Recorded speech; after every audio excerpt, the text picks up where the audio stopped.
depending on the setup, typically for like those 12 packs, I think they typically just will be put right on the gondolas basically. Yeah. Mm-hmm. Directly, or metal shelves. The customer just can't pick it. Mm-hmm. Gotcha. But when we put it in the door, we put it also on glides because you don't stack them. It's just only one row basically. They back to back versus stacking on top of each other. Mm-hmm. So, out of curiosity, maybe this is a dumb question, but does 7-Eleven use pretty much the same size cooler doors as, any other convenience store? Is it pretty standardized, or do you guys like to do the only difference is pretty much ours is we set up is roughly, I think, 28-inch doors, which receive 28-inch shelves basically. The frame may be 30 inches.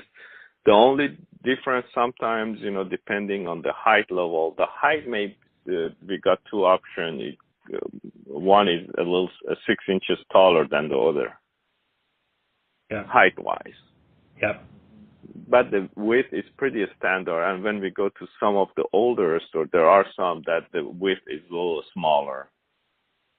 But anytime we do remodel, we try to bring them up to the spec. And that's and you think that's standard pretty much across your competitors too? Like that's not anything that you guys play with the size of? Yeah, those doors are pretty much standard too. Okay. Yeah. And depending what type of door you use, there are some. Anthony has some that is frameless. It may be a little wider. They put that in Aldi, and I'm not sure if QT uses them or not, but Aldi for sure. Is a little more expensive, doesn't have frame, and then is a little wider. Yep. You mentioned Anthony. We're familiar with Anthony, and certainly know of them primarily through their refrigerator doors.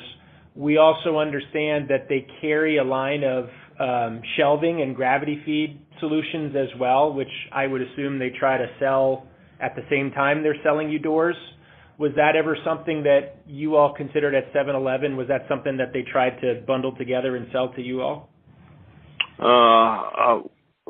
May have. I wasn't in that conversation at least, but the metal shelf is always included.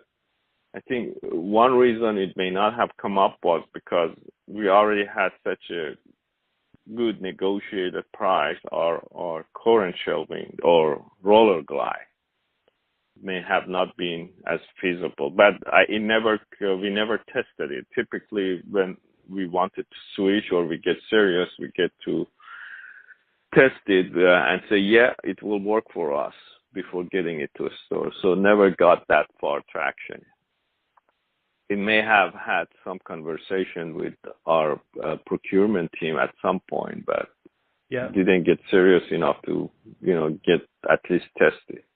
Gotcha. We typically don't roll it out, and I was responsible for that. So whatever procurement kind of consider, we want to make sure in real life it will work. It's not only the price, but we won't have issue with maintenance, upkeeping, and performance.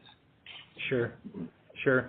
You said something. I just want to make sure. I want to circle back to one thing you said. You said that I thought I heard you say the metal shelves were already included. Does that mean that when you bought a door from Anthony, it would also, at least in the way that you guys had negotiated your arrangement with them, it would also come with the metal shelving inside the door too?